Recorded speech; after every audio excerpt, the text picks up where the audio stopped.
getting a goddamn medal for this.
Casimir!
Getting a goddamn medal for this. Bonus points. Call the core, soldier.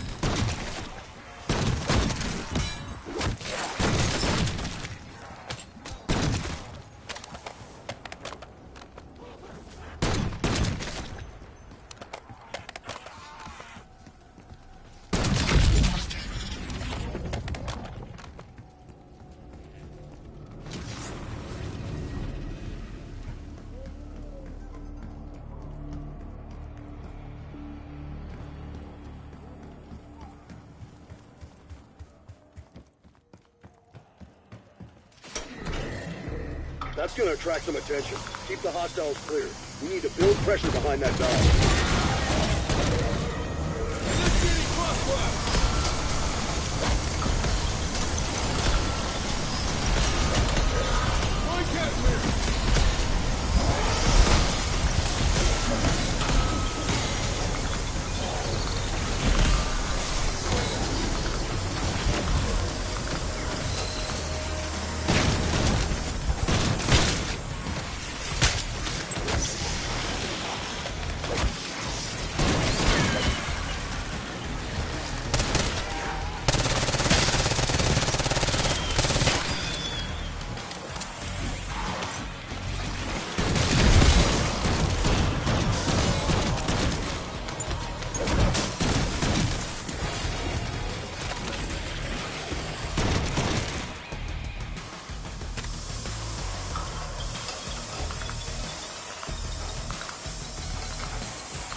medal for this.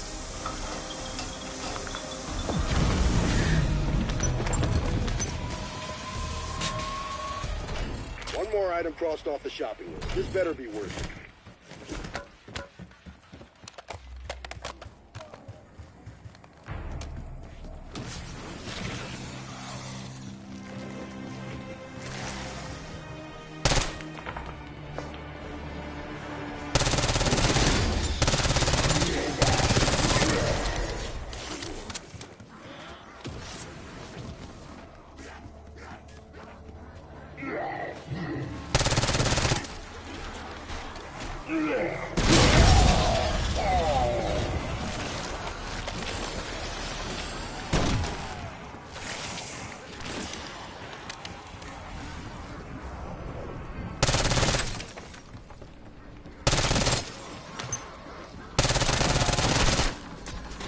Gotta put power like this in the right hands. Mine.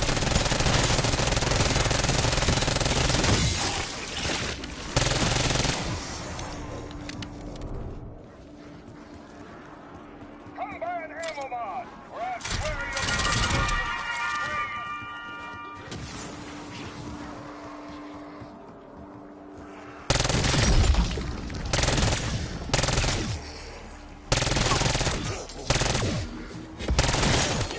Max armor.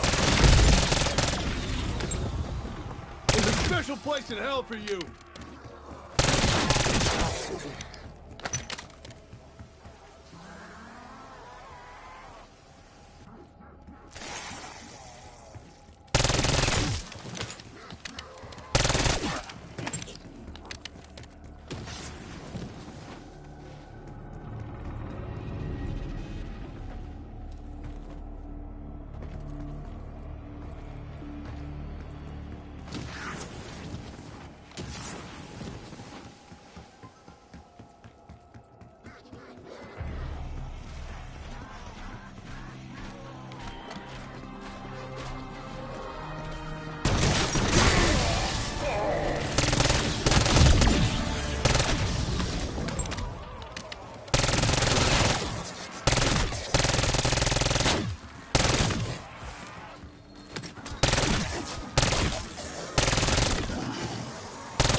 Double points.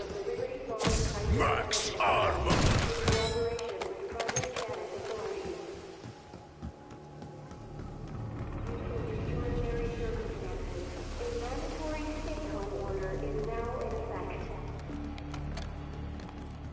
Residents are instructed to remain in their homes. All doors and windows should be secured. No one will venture outside until instructed to do so by signal or do not interfere with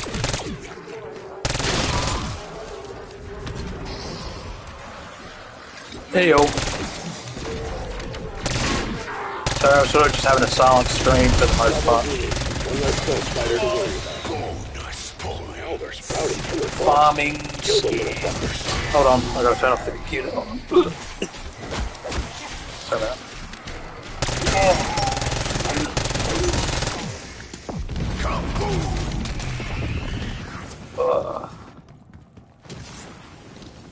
So I gotta kill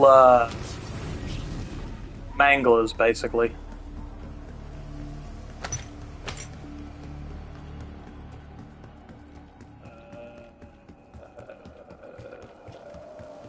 What?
I don't know if anyone will ever watch this, but yeah, that was a bit fucking weird. Dude coming in, trying to sell shit.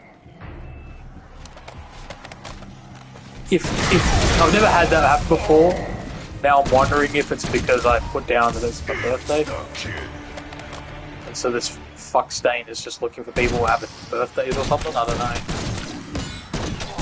Actually, it's more likely he'd be looking for just COD people to fuck around with. Sus as fuck. Sus as fuck. I have to remember to go in.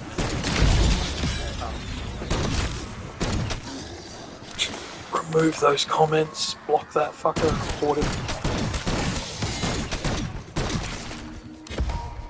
Bonus points. Most likely a bot. Worst part is sometimes they're hacked accounts, so if somebody loses their account, like bad enough got hacked, then they get reported. YouTube needs to fix their shit a little bit. There's no such thing as the perfect solution. So, to really get into it, the first thing that needs to be understood is that the back end of YouTube is not proprietary software. A lot of people think it is. Like, they could totally make their own software, like full proprietary. No one could get access. They could make it a lot more secure. But the problem is it's not proprietary. It's something that you can purchase, right? So why this is important, why people don't fully understand this. Okay. It's like the dude who cracked the PlayStation 3 and 4 and so on and so forth, right? And Switch and all that. You purchase it, like when the PlayStation 5 was not on store shelves, you would have to be part of the industry. Like, you would have to purchase it from a specialist. Like you'd have to pretend to be a developer. This is if you were, like, you know, someone trying to crack it. You'd have to do nefarious methods, you know what I mean?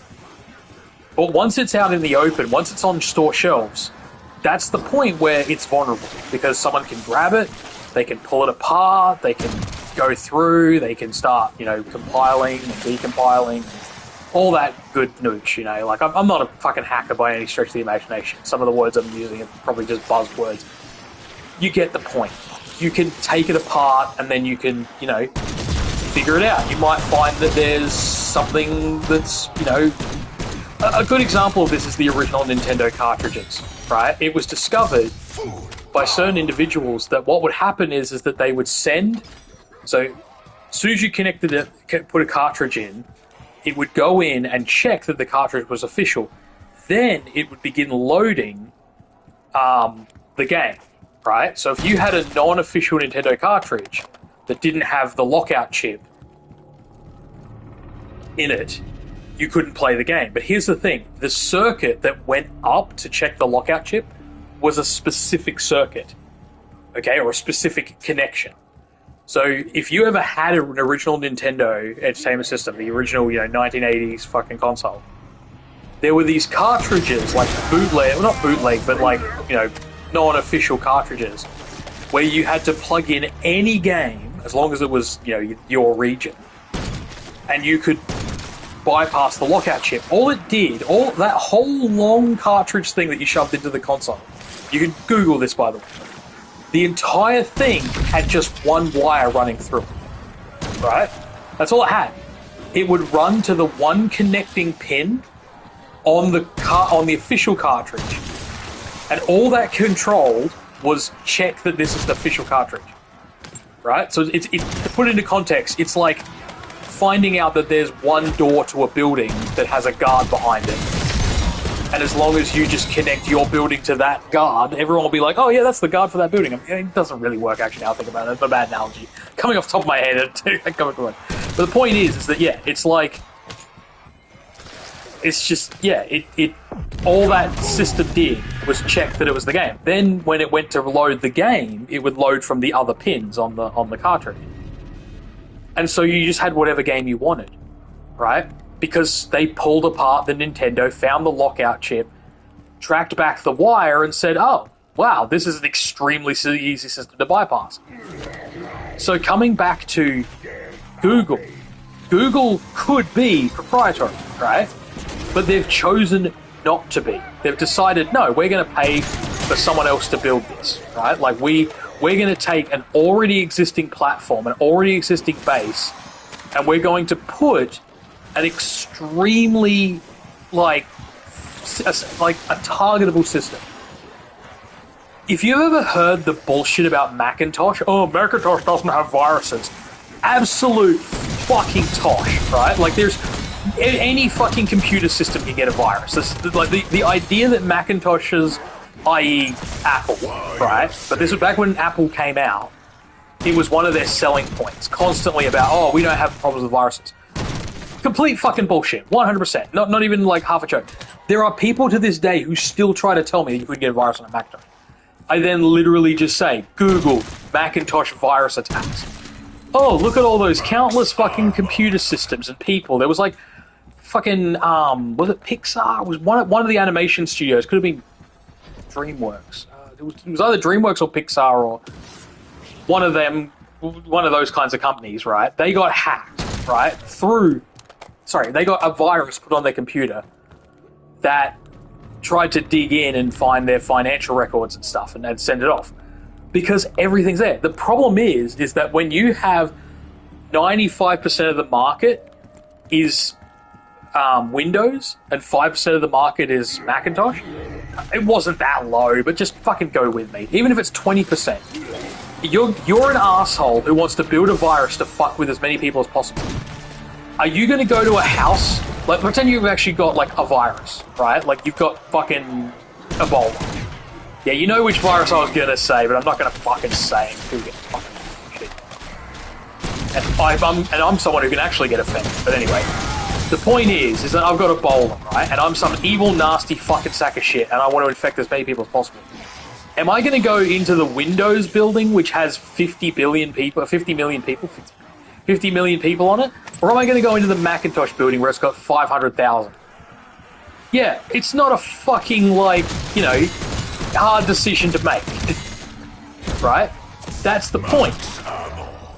Google is extremely big target. It's basically got written on it, this is the cash cow. Attack me. Right?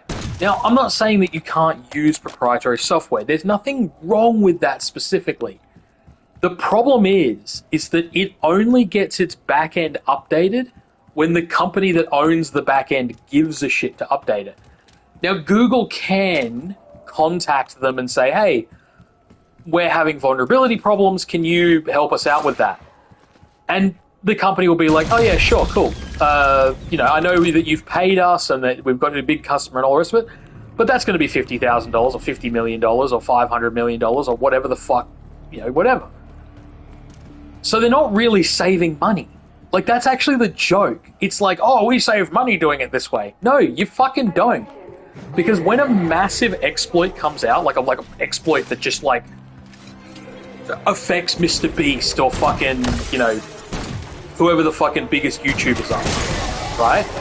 And they can't fix it because it's a back-end problem. Google has to pay. Right, and then you remember Google owns YouTube, right? Google, Alphabet, fucking, you know, so YouTube has to pay, right? But this is the problem. They paid millions of fucking dollars to do the system, and they have to wait for them to do it. Then they have to get their staff, who they're paying as well, to come in and make sure that all the vulnerabilities are closed, make sure that it's compatible and connected up, and all the. It's like if you have mods for a game. If you're a gamer and you have mods for Skyrim, and Skyrim comes out with an update, and then some of your mods don't work.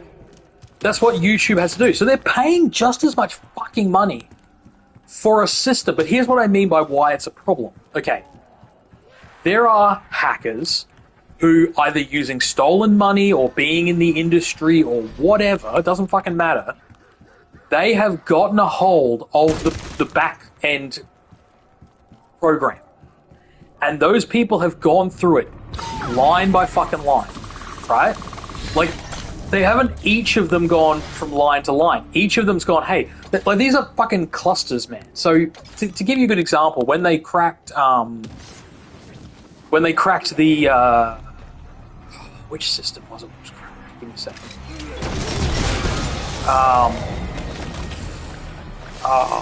I want to say CIA because that's such an obvious one. It could have been CIA. When they hacked into one of the government systems, there were 50 like groups, like not just individuals, groups. Each of those groups. So the master group split up the thing, and they said, okay, you guys take this area, you take that area, you take that area, right? And then there was like alphabetized information, like, you know, records of people, and we're talking like undercover officers and stuff like that. I think it was ATF actually that got hacked. I can't remember which one it was, but it was like 50 groups. So it wasn't. I think it was like 47 groups or something, but everyone was reporting like up to 50 groups. But anyway, when they were caught, some of them were caught. It got revealed what they actually did was they had a bunch of people going down the alphabetized fucking system, right, to go through and look for operatives and whatever, and contact them and say, you have 24 hours to give us $10 million, or we'll tell whatever group you've infiltrated that you're actually, you know, ATF or whatever the fuck it was, right? So they were doing that. The other side of it was to blackmail other people with and all sorts of stuff. It was fucking gross. Now the good news is it mostly got shut down. The bad news is that up to 30 undercover agents had to be pulled out. Millions of taxpayer dollars were fucking wasted, right?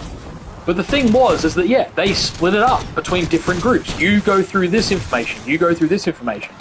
You hack this part of the computer, because there were parts of the computer that were still encrypted, still needed to be, you know, hacked into and all that. And just for the record, they got greedy, and that's why most of them got caught. But some of the information still got leaked. The shit still happened.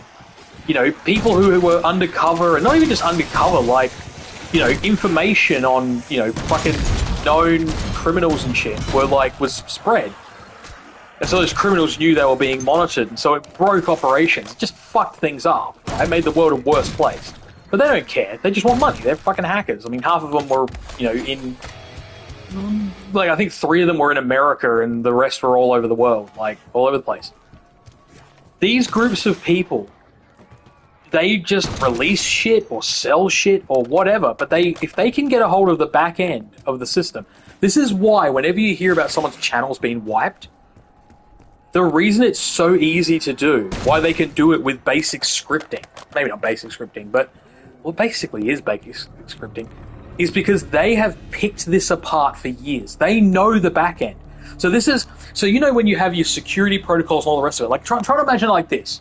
You've got a building, right? So you buy the building. So Google buys the building, and the building comes with its own security, like, system. So when I say security, like, you know, the building is secure, doors have keys, or key cards, or whatever, right?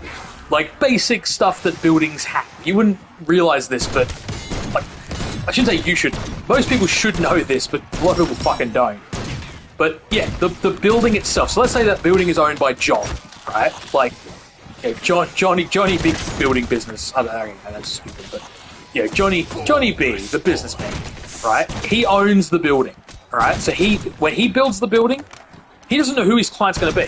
He builds the building. He has a basic security, you know, key doors, keypads, you know, whatever. You know, hell, he might even have a doorman, like, who, you know, a doorman and basic security, like, personnel, okay? And then along comes YouTube. So YouTube comes in, and they're like, okay, cool. So we're gonna come into the building, and we're gonna, you know, occupy all the floors and have our staff and all the rest of it. And let's pretend that the staff have, like, Matrix-style plugins where someone gets close enough to them, they can plug in and download their fucking brain and take all their information. I'm trying to make this as, like, an anthropomorphized concept, okay? But here's the problem. Those key cards are not installed by Google. Those key cards were installed by the fucking building manager. Okay? So if someone gets to the building manager, or the building manager's a lazy cunt, or he's just a fucking asshole and sells it to somebody, that creates a vulnerability.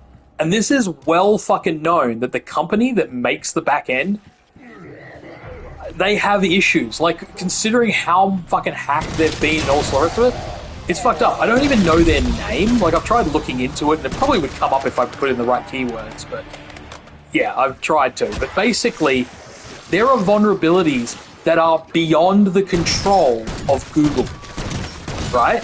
These are vulnerabilities that are created. There's a doorman who basically has pay me $20,000 and I'll let you in the fucking door written on his fucking head. And Google can't do anything about it. Now they can, again, pay money and demand that the back end does something about it, but the compromise is rooted into the system, right? It's not something you can easily fix. You can't fire that doorman because, I don't know.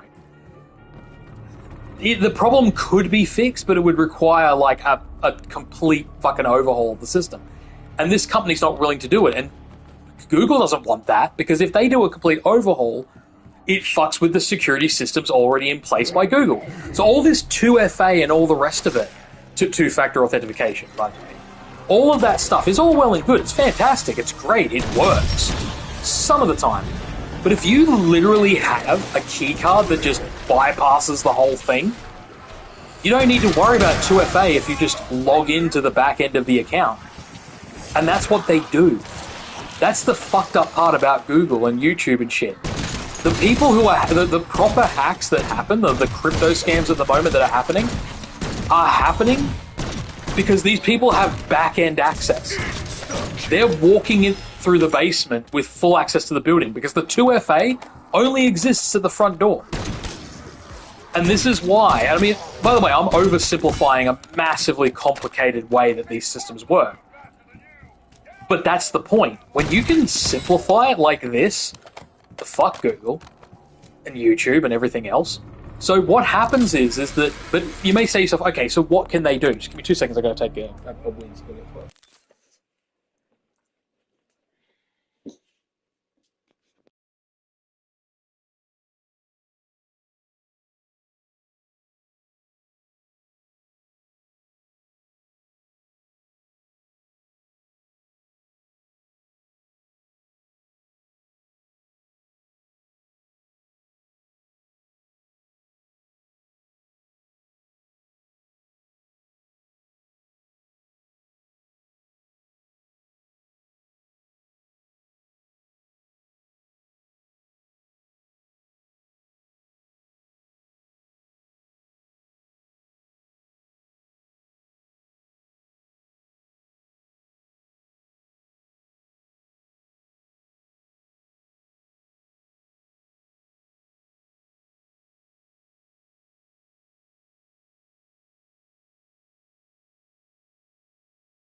Sorry for the break. I'm just going to quickly do something on Facebook, YouTube. Sorry.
All right. Just had to do a bit of house cleaning. Oh, he liked me. But yeah. All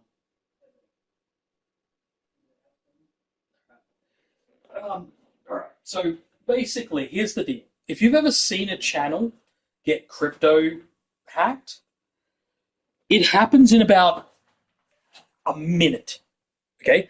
So what they do, this is why you shouldn't schedule. It sucks. You want to schedule a live stream, but there's a period of time when you're connecting to the live stream. Forget about having codes and numbers and anything else. This is back-end vulnerability. Okay? So what people say is, oh, if you have 2FA, they can't do this. This bypasses 2FA. Oh, if they don't have your streamer ID, they can't do this. This bypasses that. Okay? So while you're connecting to a live stream, right? So if you say, I'm going to go live at 10 a.m., whatever time, and they line up that time, they have about, apparently, this is according to White Hats, about a minute, which is way too fucking long for any vulnerability to exist. But they have about a solid minute to hack into your account, basically, because your account is in this vulnerable position. It's like doing handshakes and shit. And during that period of time, there's a vulnerability. Now, I don't understand the back end. I don't understand the code and shit. I don't need to. The people I listen to are white hats, okay? Hackers or anti-hackers, basically. And they've been telling Google for years and YouTube and everyone else, fix this. Okay, so let's now divert across. We're going to go talk about something a little bit different, but it comes back into the main issue. So you know captures? Like, you know, select this image that's of a motorcycle or the images without cars or whatever, right? Not just book smart, but captures don't just work on what images you select. If you move your mouse a little too, like, perfectly, basically, it detects that. Okay, because there are ways that you can design like scripts and stuff. Like what they often do is just rotate, like they just select random images to try and solve the capture. If it detects that like your mouse didn't move, but you know it just jumped to the image, that's an interest. That's not normal. You know what I mean? So what happens is this is captures work to detect unusual mouse and keyboard inputs. Okay? That's what they do. Right? As well as, and like how fast you solve the capture, stuff like that. There's a whole bunch of mathematics that goes in behind it, which a lot of people don't know this exists. I only found out about this a couple of years ago from a video on YouTube.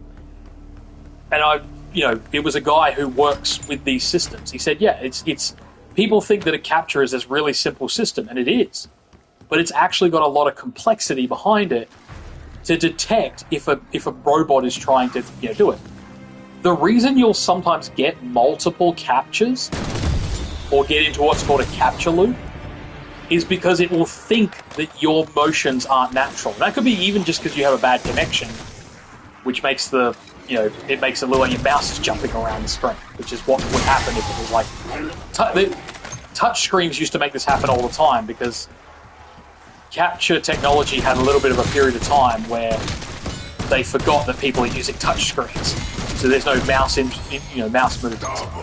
It didn't take long for them to fix it, but yeah, it did exist for a short period of time. Where people were saying, "I can't get captures to stop appearing when I've got a touch screen," and yeah, they realized that. Oh yeah, well, whoops. It wasn't actually the proper capture company. It was actually a secondary company because there's multiple companies that do captures now. It used to just be one company, but yeah. Anyway, point is, when you do a capture, it's detecting non-human interaction, right? Things that just couldn't be done by a human. Guess what fucking YouTube could implement? So just to put this into context, let's say you click on a link. You're on your computer. So let's talk about a software hack instead of the back-end hack, which is still can be a back-end hack. But let's just talk about like if you happen to click a bad link. So let's talk about you making the mistake, right? Because that's what YouTube tries to pretend, that it's your fault every time. They don't want to admit they have back-end vulnerabilities. Okay, that's the sickening part of this. They're such fucking cowards. Then part of the reason they won't do anything is because that would mean that they would have to admit that they had fault, and they could get sued for that, I guess. But no, I don't know. It's too late now. Now it's basically like, yeah, they'll never fix it. Let's just put it that way. Like, it will never get fixed because now they're scared of being sued to shit because they left an invulnerability in their program. I don't want to just leave it on that. I don't know. There's probably other reasons. Probably because they think it costs too much, or it's also laziness. I mean, fuck, how many times have YouTube done lazy shit? You know? Anyway, here's the joke, right? There's actually a relatively simple fix. Like, we talk about capture. Capture detects inhuman movement. So let's pretend you click on a link and you get hacked, okay? So someone sends you a message, you click on it on your phone or on your computer, and bang. Before you even get to say boo shit motherfucking who, it's automatically downloaded a tiny little file. It's like 57 kilobytes, I think, is the average. Tiniest fucking file, right? And now they've got access. And when I say they've got access, I'm not joking.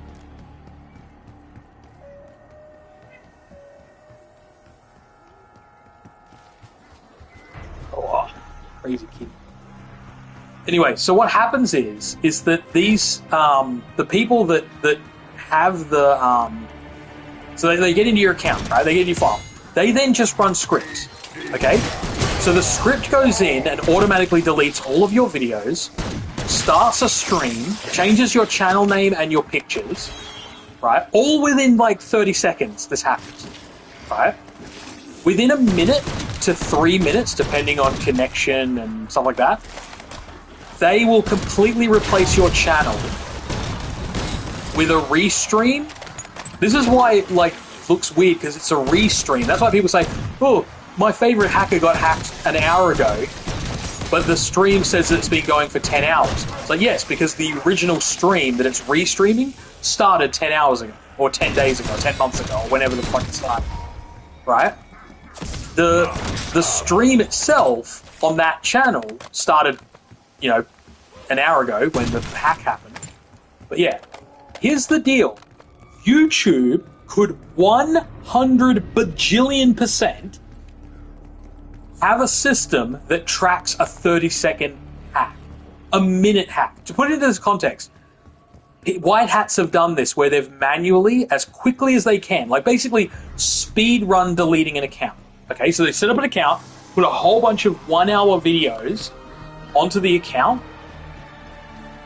and then speed run to, like deleting, replacing, changing everything. It takes I think that the record that they've done, and this was with 100 videos, was like 17 minutes. Okay? So any hack that is less than 10 minutes, because that's humanly fucking impossible, like any account that completely changes everything in the account within 10 minutes should be flagged, right? Especially when it has things like change the email, change this, change that. Like basically all of these things should add together. It should add up to the map. To put this into perspective, imagine you're in a bank and you're a bank like manager. Okay, so if you don't know this is sort of real. I'm gonna make things up a little bit, but this is basically it. If someone walks into a bank and they say, I've got this safety deposit key, I want to withdraw from my bank, and they say something like, oh, it was left to me by my grandmother, right? Then they say to the bank manager, it was Mary, right? The bank manager is going to say, okay, cool, we need to know her name. So let's say you say her name, right? But just like argument's sake, so we're going to go with a combination of legit and then scam. So let's say you actually have a key from your grandmother that was left in a will, and you go to the bank to withdraw whatever it is that she put in that bank account, right? Deeds to her house, whatever. Okay? So you go to the bank and you say, my grandmother, Mary Smith, died. She left me this safety deposit key. I don't know anything about it. She just left it to me. Can you help me? The bank manager is going to be like, cool, can I see the will? And you might say, oh, they can't do that. Oh, fucking A, they can. They can ask whatever they fucking want to promote security. There's fuck knuckles out there that will say, I don't know. It's like, yeah, they do. Now, let's say you say to them, well, the will's being held by my lawyer and, I really want to sort this out. So let's say the bank manager decides to let you through gate number 1. Right? In the sense that it's like, okay, we don't need the will. But they look up the account for that number and it's like, Betty Willis. Okay? So the bank manager's going to say, that account isn't Mary Smith. And so you try it might be her maiden surname. Maiden name. So, maiden name is the maiden surname. So might be under a maiden name, but they're going to be like, the problem is you haven't matched either of the names. Right? Like, I've got a completely different name. Can you give me any other details? Right? They're going to do security checks. The more you fail this shit, the more they're going to get sus and they're going to call the police. Now, let's say, for argument's sake, that you actually do have Grandma Mary Smith, right? And you didn't know that her name was actually Betty Willis, okay? So the bank calls the police or whatever. Eventually, they will go and get the will. They'll get the details and information and do the checks. They're not going to suddenly let you in just because you can talk your way through. You're going to be red flagging like a motherfucker if your grandma doesn't give you any details or information or whatever. That's the thing, right? So, let's say you rock up with a bogus will and whatever. There's still other red flags you could go with. And that's the thing. YouTube could set up these red flag detection systems, like captchas do. Like, wow, someone changed their entire channel over to a crypto channel, which we know is something that hackers do. And they did it within 30 seconds. YouTube should then put your account into lock. They should then go to your original email address, email you and say, hey, did you just change your entire account? Right? Which, okay, your email could be hacked as well. I know that. I fucking do. But at least they can try a little bit more than nothing. Because right now they do nothing. Your account gets hacked and switched over with every obvious red flag that, oh yeah, you've been hacked. And YouTube has nothing. No failsafe, no background, no nothing. Right? They even lie to you and say, oh, your account's been deleted and we can't recover it. They can recover your account up to 3 months after it's been deleted. Yeah. Now, not always. Some people do, unfortunately, get their account completely deleted within a couple of days, which actually shouldn't happen. That's actually, like, part of the digital rights thing. It's not digital even rights. It's digital something. I don't remember what it is. Digital privacy, I guess, something like that. They shouldn't be allowed to, do, like, delete your data and stuff within, like, a couple of days. But they do, because they're fucking assholes. Gotta save money somehow. But, yeah, the point I'm trying to make, though, is that YouTube has these vulnerabilities, but they want to save money, but they don't save money. And by the way, just for the record, like, people might say to me, like, oh, they've obviously done the cost analysis. No, they haven't. This is what happens with big businesses. I've watched this literally with my own eyes, and I hear about it all the time, and I go, yeah, this is how it works.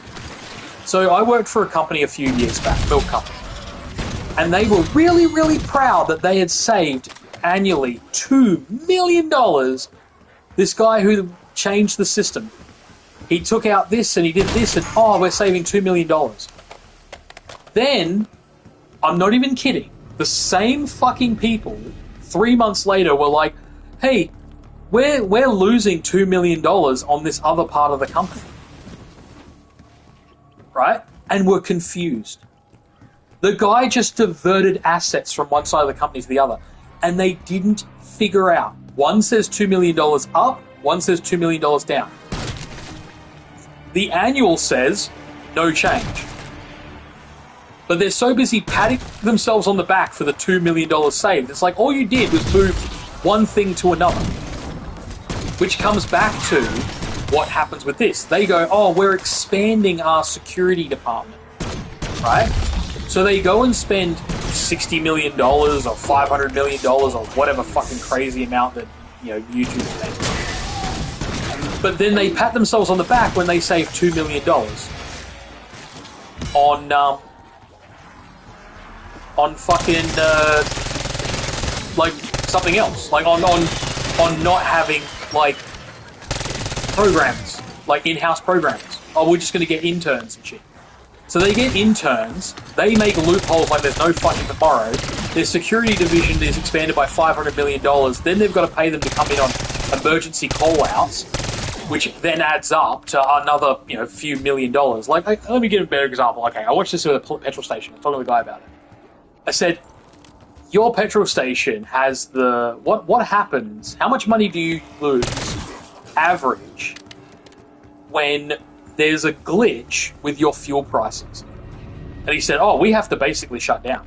Like, if we don't have the fuel prices advertised out front, that's a violation of certain laws and regulations. We have to stop selling that petrol. Right? Now, I don't know how this is in America or wherever else, but yeah. And I don't know, like, how, like, there's things they can do, but yeah. Like, and he said that's why we have to have these guys on emergency call-out, right? So they call out this guy, he rocks up, he opens up the side panel. It's all electric now. It used to be like you just put the numbers in physically. Now it's all electric. It's all automated, and you can do it from the checkout. From the you don't have to go out and become vulnerable in the middle of the night or whatever bullshit excuse they've got. But here's the deal, right? It's wireless. So if the wireless connector gets damaged somehow, or just wears out, which wireless stuff does sometimes wear out quicker than other stuff, because they're also getting it at a cheaper price, more stuff to fail is all I'm saying. There's no manual way to get in and change the numbers, is what I'm kind of getting to. It would cost them $50 to have a wired system running there instead of a wireless system. Right? $50 different. But wireless sounded better to fucking Ampol. So Ampol went with this system. In the last 2 years, the system has gone down 22 times. Right? At this particular Ampol. Costing them $400 a call out. Yeah. So they removed the numbers, made it all fancy, and the wireless box fucks up all the time, right? It's even like so badly fucking programmed, there's a button that you can push by accident. If you push 2 of the buttons by accident, which you can do easily when picking it up, that has the possibility to crash the system. Right? It's not even like got fucking like redundancies. And he said, actually no, he told me they've only just recently fixed this. Yeah. Basically, because it was just, like, we're talking about something that was like made for that Ampol. Okay? Like all of the Ampol, they come out, they tune this box, right? So the box is a generic, like, programmable box. You can buy them from fucking J-Car or whatever electronic store that you go to. But they need to be programmed properly. Well, they just programmed it but didn't isolate the numbers. So it should be, if you push this number, none of the other numbers should be able to be pushed at the same time. But because they can be pushed at the same time, it causes the system to error because it's trying to put a number up and down at the same time or whatever. And the system is so simple, which is good because it's simple. Simplified means less things can go wrong. But it's too simple where it fucks up. And if you're sitting here thinking like, well, ask anyone who works in electronics and stuff like that, and they'll say, oh yeah, we get call out for that stuff all the fucking time. But the people who come out to repair it can't reprogram it. They're not allowed to. They have to get permission. And shit like that. So to do their job, it's like some of them will risk it, but most of them are like, fuck that, man, I'm not losing my job. So they basically just, yep, leave it vulnerable. Make sure you don't touch 2 buttons at once. Yeah. I've seen this sort of shit in so many places, it's not funny. In big companies, small companies, it's this cost-saving shit. But instead, all they'd have to do is pay an extra $20, $50, even if they paid $1,000 more, that's 2 less call-outs. 2 call-outs, sorry, if it prevents 3 call-outs, you're $200 in advance. Because if each call-out is $400, after 3 call-outs, it's more than it would be just to make the fucking box properly. But you gotta make it cheap. We got a quote from this company that would do it right. We got a quote from this company that would do it cheap. And you're sitting there right now going like, oh my god, is this why I get fucked so often in my job with stuff? And it's like, yep. That's why it's such a joke. Google and YouTube and all the rest of it pay hundreds of millions of dollars. I wish I was joking. I wish I could say I'm bullshitting. They don't pay that much. They do. They pay hundreds of millions of dollars out.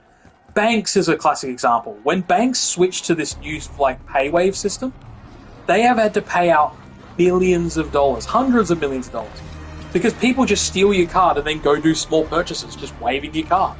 There's no balance. There's no security.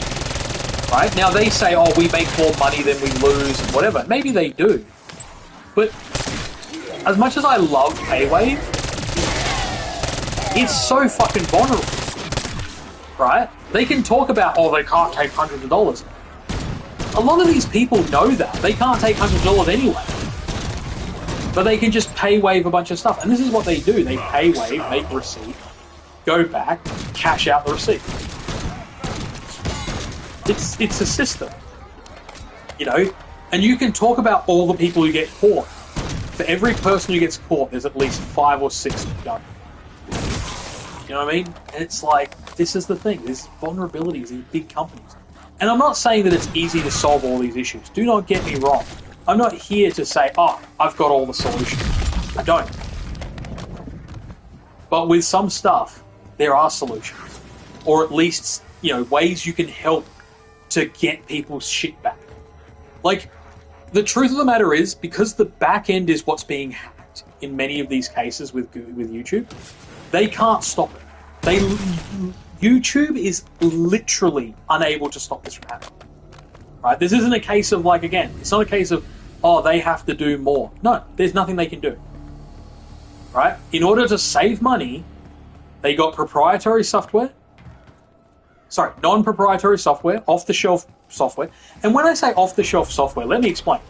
The software for the back end of YouTube and Google and all the rest of it, I think someone told me it was like $800 million for a licensed copy. And that requires you to prove that you're, you know, a company. By the way, if you're a hacker and you've hacked a company, it's kind of like a few years back, a guy tried to build a bomb to blow something, right? So he went to his brother and got his brother to sign a contract to be partners in his business, right? They were farmers. Not farmers. So he was a farmer, but yeah. He then said, I need to buy fertilizer. He bought a shitload of nitrogen, whatever it is, the component from fertilizer that can be made highly explosive. Bought a shitload of that. I think it was the same stuff that blew up Beirut a couple of years ago. And what happened? He built himself a bomb. Now, the good news and bad news at the same time, I guess, is that he was really, really bad at it, fucked it up, and blew himself to bits along with his half of his property. Right? But that brother was like, what was my brother doing? Oh my god, what's going on here? It's like, yeah, because all they needed was to have a big enough company to justify ordering, like, blow up. Like, basically, he was building a bomb as big as the one that that blew up Oklahoma. He was basically going to do his own little Oklahoma bombing.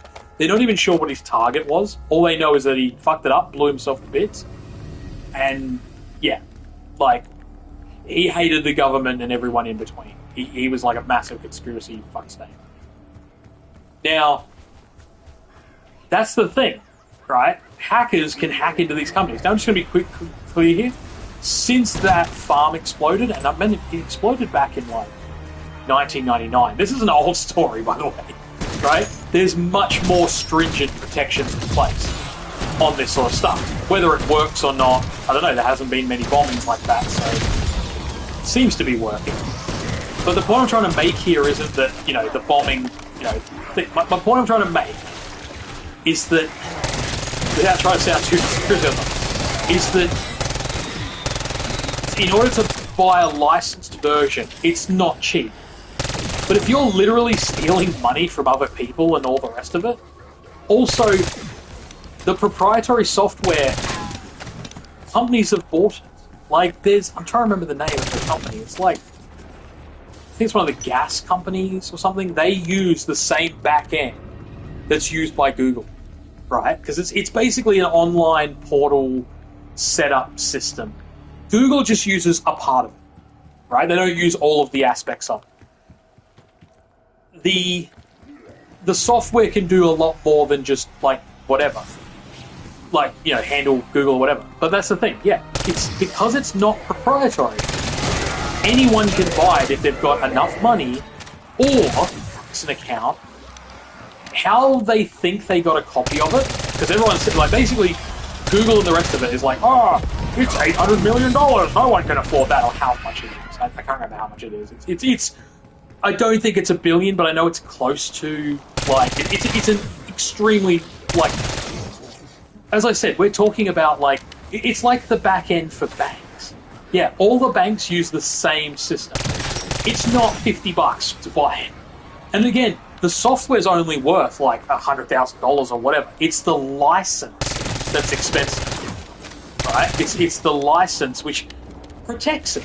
You know, it's like if you, I don't know if you know this, if you go to buy a licensed version of software to make movies, so like 3D Studio Max or Maya, or like when I say a license, like so you can, if you're DreamWorks and you're using Maya, I don't know what they use, they pay like $800 million, they pay like $80 million for it.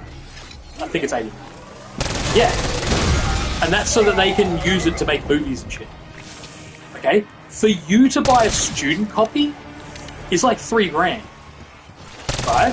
And you're thinking $3,000 up to 80 million? It's like, yeah, but that's it's licensed, but you can put it on as many computers as you want. So with DreamWorks, because a lot of people don't know this, when you want to go and render your movie, you have like buildings with computers in them, just computers.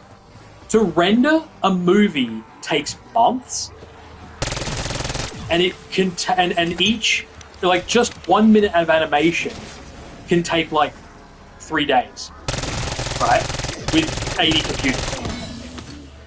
Each computer rendering one frame.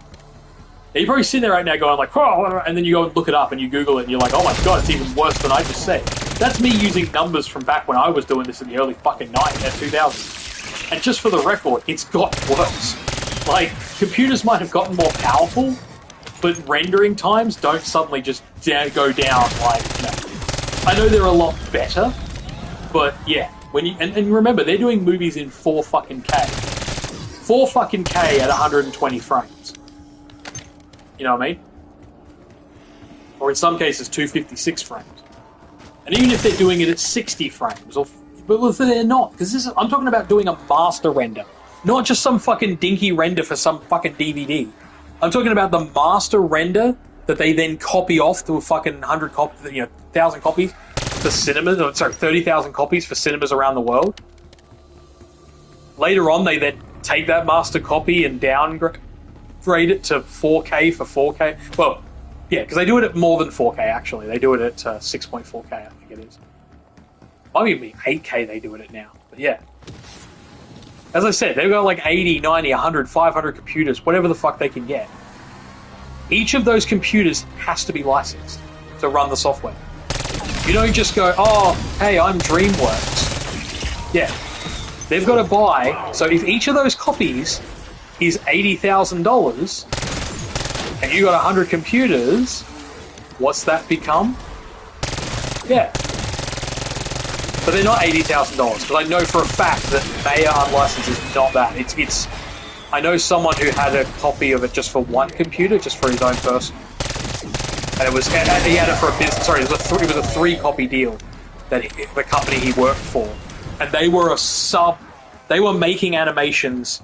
They were making background renders for things like Disney and Pixar and stuff like that. Like, they're a studio that, if you look in the credits for movies, you'll see them quite often, right?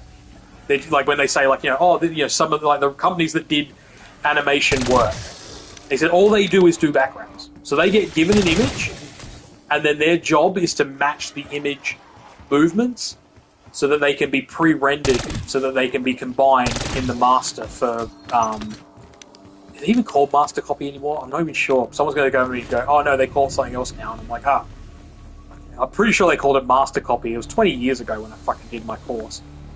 And that was for 3D Studio Max. So I'm actually certified to use 3D Studio Max. It's so out of date, it's not fun.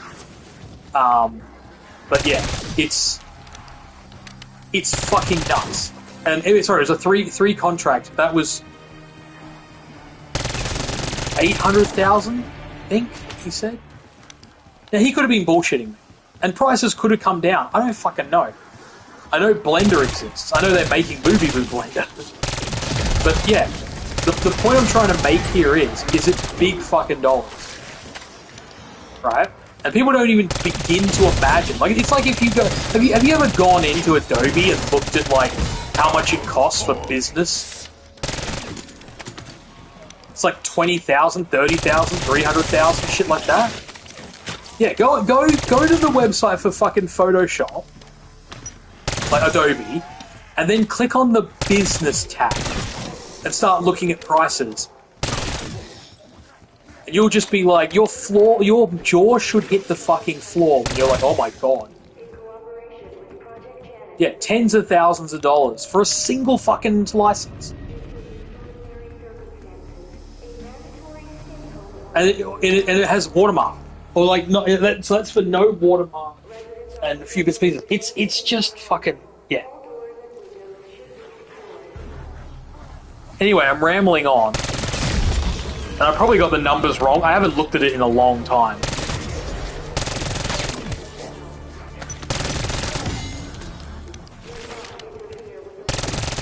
I might be wrong. May or may now only be $80,000 for a fully licensed video workplace. I don't know. I know it used to be in the tens of thousands, hundreds of thousands. You know, it could go insane. When I remember when 3D Studio Max, in order for me to buy 3D Studio Max as a student copy, which meant watermark to 1080p, I think it was. So 1080p had a watermark on it. But if I did 240p, I think it was, or 480p. I can't remember which one it was. Like up to. You didn't have a watermark. On the first 8 renders or some shit per month or whatever, it was fucked.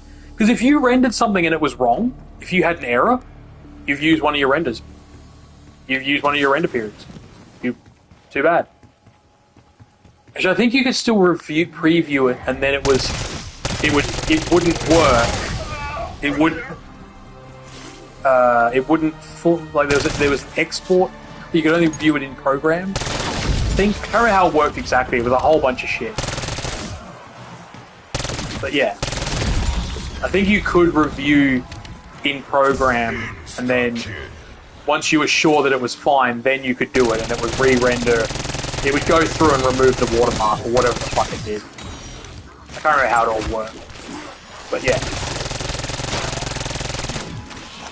But that was, sorry, for just for the student edition, it was, I think it was $950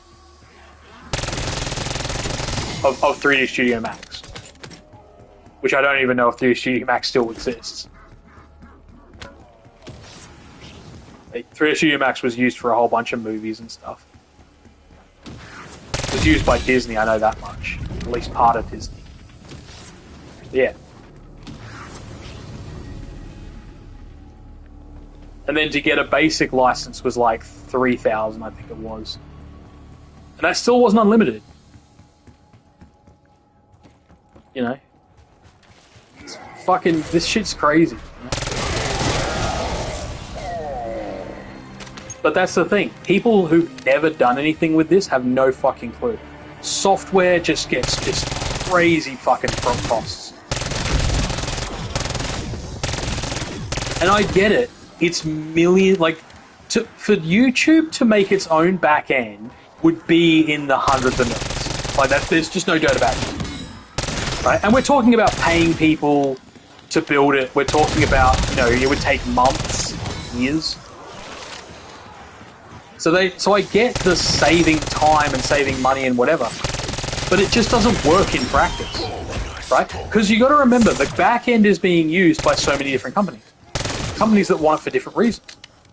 So when YouTube says, hey, we need you to fix something, they go, how urgent is it? Oh, it's this vulnerability. And they'll look at it and go, yeah, we've been working on that for years. Or, we can't fix that. Or, we'll look at it. And they charge to look at it. Just to put it into really fucked up context. What was the company? My mate worked for the...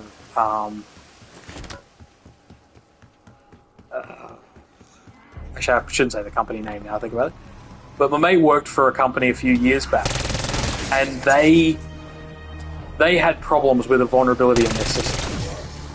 Where it was... It was like... I can't remember what it was exactly, but it was... Okay, my details on this story are fucking fading from my brain. It's the middle of the night.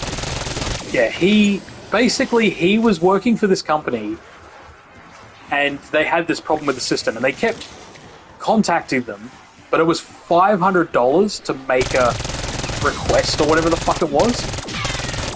And so his company was like, oh, just ignore this problem or whatever. And they're like, but it's costing us money. Like, it had something to do with how the invoicing worked. It was something really basic. That was the fucked up part. Something that, like, when they were doing pen and paper, didn't have an issue.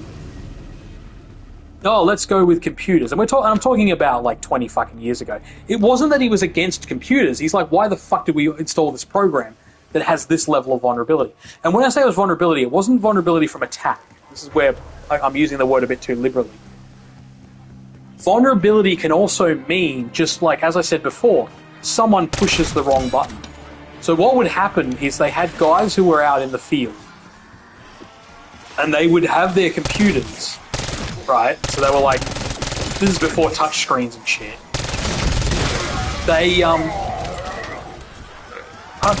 would be using their computers, and they would drop it, or bump it, or hit the wrong button, or power it down when it had to save, like, because it wasn't saving as it went. You had to, like, manually press the save button. But it would take, like, well, it wasn't even like a save, it was a backup. So you couldn't, out in the field, it was vulnerable because you couldn't, if the battery went flat, you lost your entire day's fucking invoices. And since the company heads were a bunch of fucking morons, there was no backups. Right? They actually got rid of the books because they didn't want people writing in the books because they wanted them to use the computers. Right? Got to be efficient. And then they had to go out and re-get their invoices, and there was money being lost. There was... Oh, it was fucking ridiculous, right? And people got fired for it. They were like, oh, we lost all this money over here. They're like, yeah, because the system you gave us is fucking, shit. But no, it wasn't the system's fault. It was, someone else's fault, even though there's... Come on. The KSV? Anyway. I must have gotten a kill with it before. But yeah, so it's this whole thing where they're sitting there going like, oh, the system isn't as vulnerable as you're saying it is, basically. And it was. And you just look at this and you go like, this is the problem. You get these people who have no fucking idea because they're just sitting in their office. They're told this system will work. They've watched a presentation by a company and gone, ooh, clap, clap, clap. If you've ever seen the Randy Feltface bought a bookshelf on Gumtree and he's like, he's talking to the people in Sydney and they're like, oh, look at this newfangled technology. These sorts of people, I've been around these people. It's fucking embarrassing. Oh, did you know you can connect your computer from anywhere in the world? And I'm like, yeah, we've been able to do that for 40 fucking years. I say this is my birthday thing. Yeah, I'm 41. We've been able to connect computers remotely since before I was fucking born. Now, just to be completely clear, nowhere near as easily as today, but that's not what I'm getting at. Right? They believe, some of these people who go to these presentations, buy fucking software, come back and say, this is what our system's now going to be completely built on. And they're like amazed that you can connect your phone to your computer. And people look at me and they go, oh, they can't be that bad. And I go, hey, you want a fucking bet? Some of the shit that has come out of the mouth of people who... I'm not even saying that they should know everything. They don't need to know everything. But have a little bit of basic fucking understanding. And then they get offended when they get told that they're fucking moron. Well, this is the thing. The people who are also not computer literate, they just know it doesn't work. They call them morons. And these people are like, I'm not a moron. Well, you actually fucking are. Like...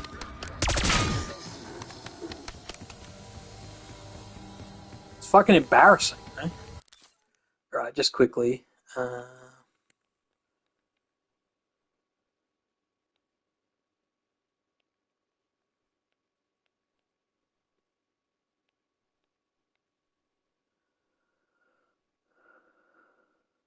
Damn it, the C9, okay, that's the one I was using.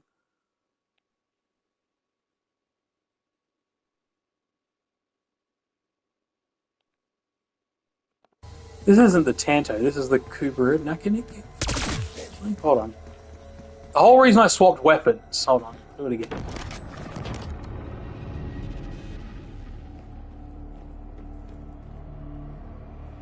Thorn Kubikiri? Fuck.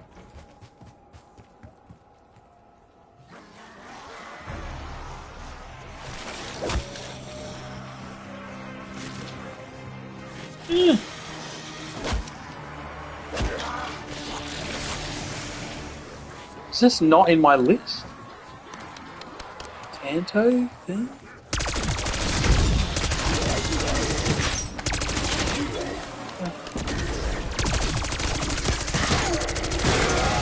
But it was gold, wasn't it?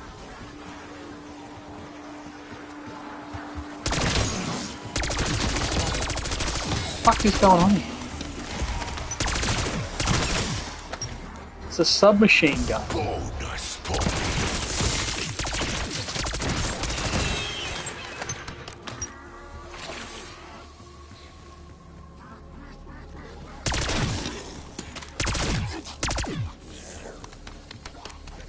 C9, KSB, Tanto 22, PP919, Jackdaw, PWD. Personal defense weapon, by the way, is what PDW is.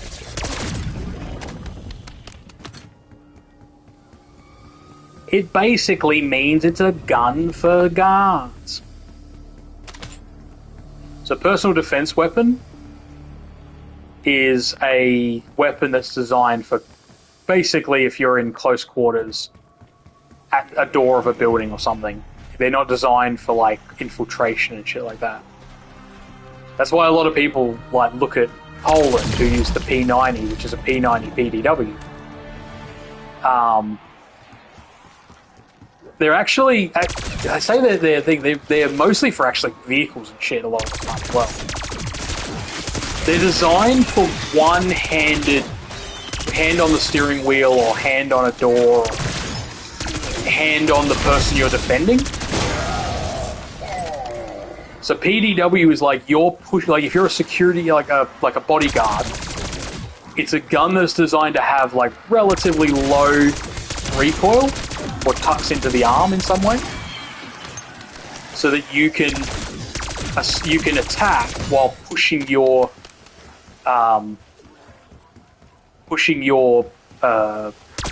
the person you're protecting like to safety.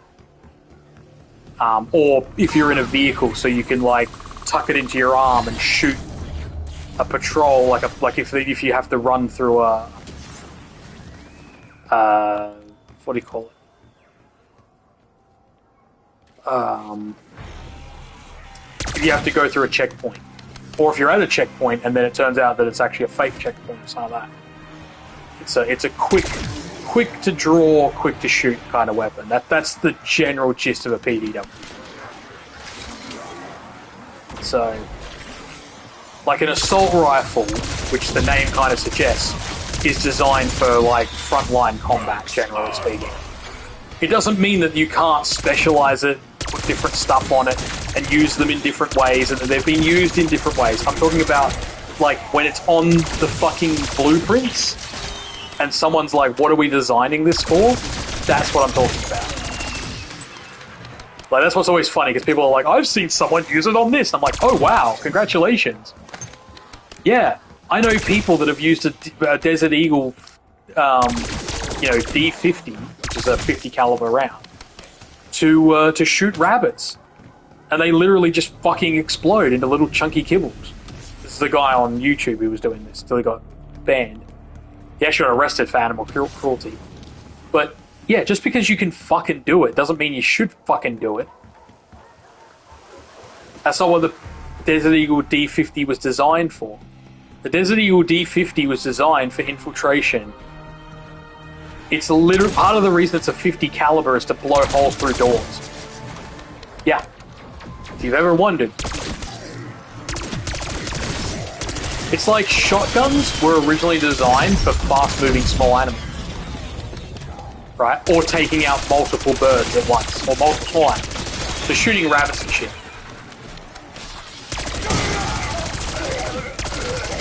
It was like, if you didn't have accuracy, you used a shotgun. But now shotguns have all sorts of different purposes. Like shooting hinges off of doors and stuff like that.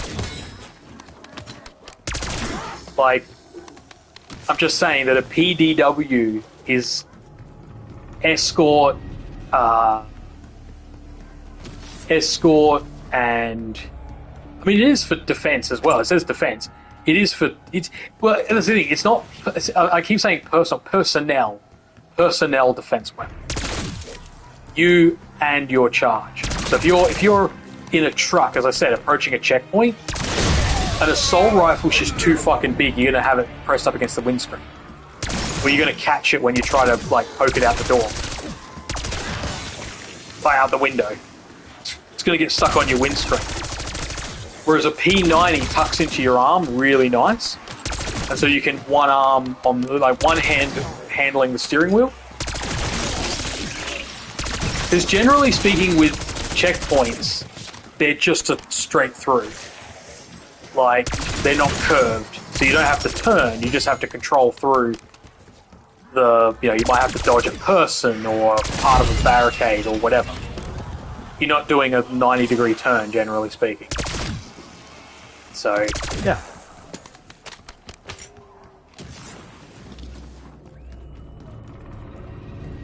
The thing with the P90 is, what I found insane about the P90 is that the bullets in the clip, they're facing east-west, not north-south, like a normal gun.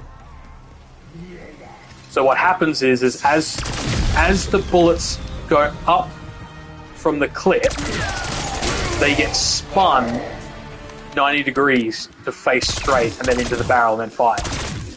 And you might sit there and go, oh, so what's the fire rate? It's one of the fastest firing semi-automatic weapons out there.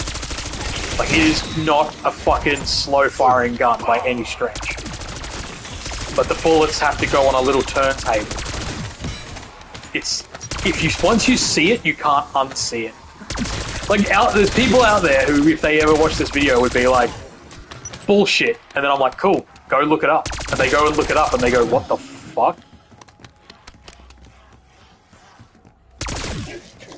It's like someone who's never seen a Wankel engine in operation, or a rotary engine.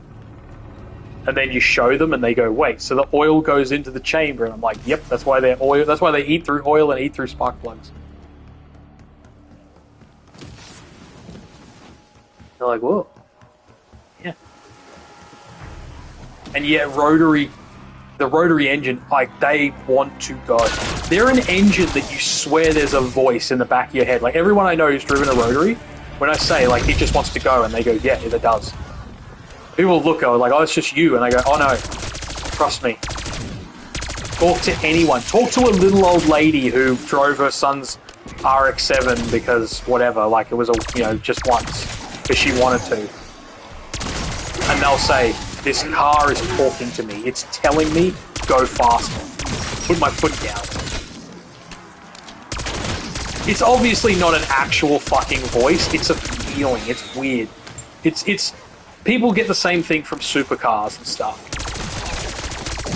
People who don't drive are like, oh my god, blah, blah, blah. It's like, no, you don't know. You don't understand. It's cool. You don't know and you don't understand, and that's fine. But it makes me laugh because they try and make it into this big thing about like, oh, you just want to go fast. Yeah, that is actually what I want to do. I know that feeling. I get that feeling in every fucking car. But you know what I do when I win at RX-7? I get a different feeling. A feeling on top of that feeling. It's unique to the fucking RX-7. Or unique to the rotary. I don't know about RX-8. I've driven one. I'm assuming it's got it. The rotary engine would never be successful. They're just too much, like, oil. They eat the oil, they eat the thing, the spark plugs. So spark plugs get fucked because they're inside the chamber. So they're constantly getting, like, like, spark plugs build up, like, carbon anyway, like in your regular engine, but with a rotary, they're literally in the engine where the explosion is, meaning they're getting doused in carbon. They're getting covered in it, and often they like just break because they're like in the explosive part, so they're taking like all the fucking hits. That's why generally you have to order like more robust, heavy-duty spark plugs. So you get something, you know, in time. But God, I love that car. Oh. It had sat under a tree for a year. It smelled like mold. It had mold growing in it, for that matter. There was smoke coming out of it, like plastic-smelling smoke. All kinds of problems with that car. Drove it only 3 times, but each time I drove it, it was like, oh god, I want this car to be... I want to drive this car everywhere.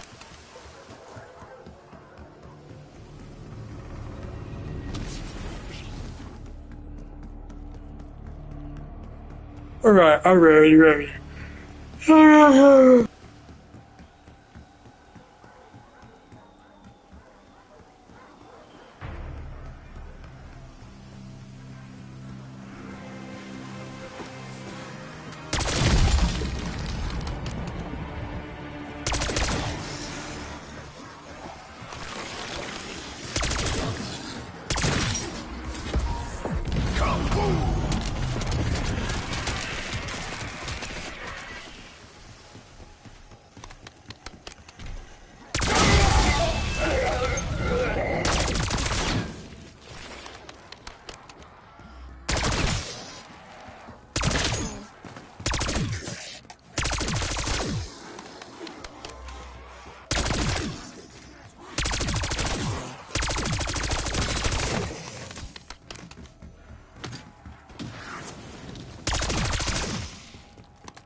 Alright, I might call the stream here and have breakfast or something, I don't know. Watch some anime. Anime! I got, at the very least, I gotta take a piss. Kill this last... Yeah, okay, cool, he's spawned. Come on. That'll make 12 for this gun. And I'm outie.